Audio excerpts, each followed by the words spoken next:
Merci mingi papa Roger pona kozongisela ngai maloba.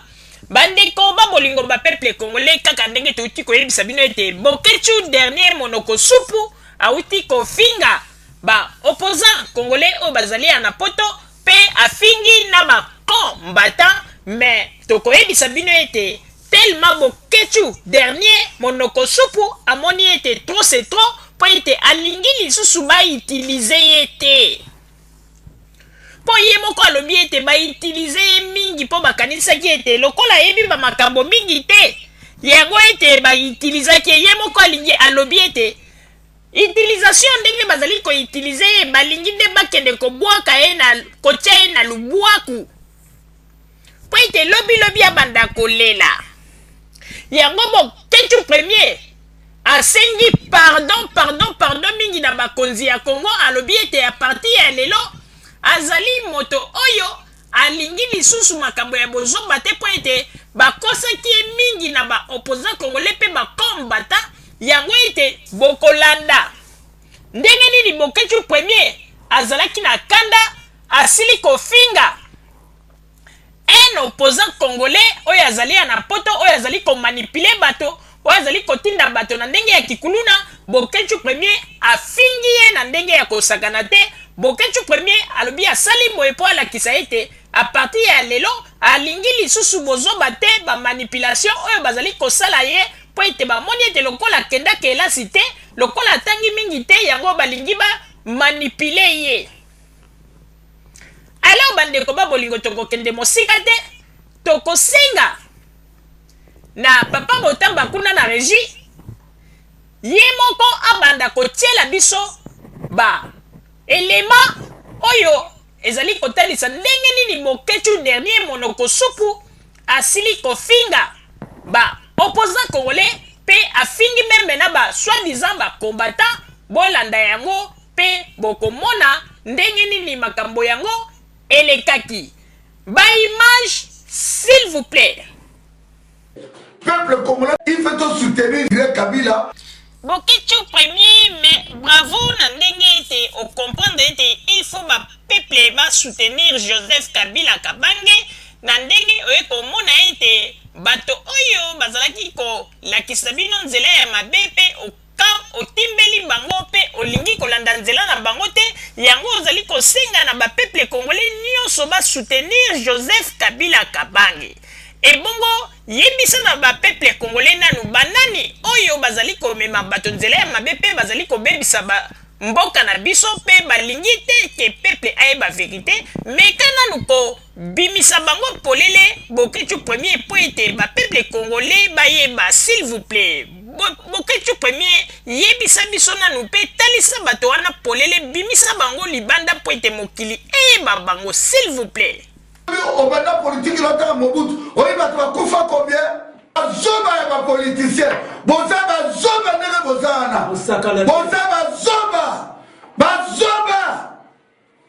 boba zoba boko, ba zoba ya ba politicien, boza ba zoba nene bozana, boza ba zoba, boba zoba boko, ba zoba ya ba politicien, boza ba zoba nene bozana, boza ba zoba, boba zoba boko, ba zoba ya ba politicien, boza ba zoba nene bozana, boza ba zoba,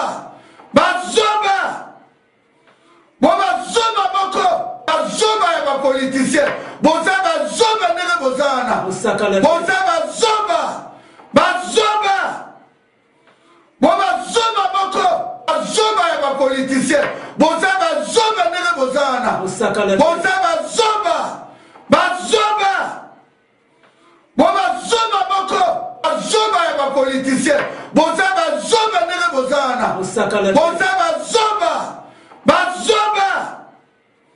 boba zoba boko, ba zoba ya ba politicien, boza ba zoba nene bozana, boza ba zoba, boba zoba boko, ba zoba ya ba politicien, boza ba zoba nene bozana, boza ba zoba, boba zoba boko, ba bazoba ya bapoliticien boza bazoba ndenge bozana boza bazoba bazoba moko bandeko babolingo bino moko bouti komona ndenge nini Bokechu dernier monoko supu ndenge auti kososola basoi-disant bakombata mpe atie bango na esika na ya bango mpe bino moko bomoni makambo nini Bokechu alobi bandeko mpe ete Bokechu alobi ete alingi lisusu te soi-disant bakombata basakana na kombo na ye mpe baloba n'importe quoi mpe Bokechu dernier aregrete mingi alobi ete soki amiyebelaka avant ke makambo bazali kosala ye ezalaki bamanipulation nde alingaki atire leson bien avant mais azali koyebisa biso ye kaka ete to comprendre ye mpo ete mayele na ye ezali ndenge moko te na mayele ya mwana ya 5 ans yango nalobi ete mwana soki azalaki na mayele lokola ya mwana ya 5 ans yango mosusu alingaki akomprendre mais mayele na ye aza na yango azali na mayele ya mwana oyo lokola ya bebe ya 2 ans ye moko azali kolobako kamwa bandeko quelle révélation yango na bandeko babolingo na banzi ete bino moko bolandi bomoni ndenge nini Bokechu dernier monoko supu atie bakombata na esika na bango mpe alobeli bango na banzi ete rien à dire bino moko bolandi mpe tosengi na bino ete bozala kaka bisika bozali nde na nsima ya bangonga tokotalisa bino basango nini oyo tobombeli bino na oyo etali radio Zumel 1000 merci bandeko babolingo na banzi duti kolanda émission na biso oyo tosilaki kolekisa yango po ete boyeba basango nini oyo bino bobande kozela na banzi ete moto na moto asili kotire leson na ye na oyo esili kolobama na esika oyo yango ete tosengi na bino ete boboto ezala na bino na bafamille esika bozwani na banzi ete mbala ya nsima biso bato ya Zumel 1000 tokozanga te mpona kopesa bino lisusu basango oyo esengeli mpona bino tosiki wana mpona lelo merci mingi www.zumel1000.com ezali wana mpona bino na banzi ete bokozala dessus te nsima ya bangonga nde boyebi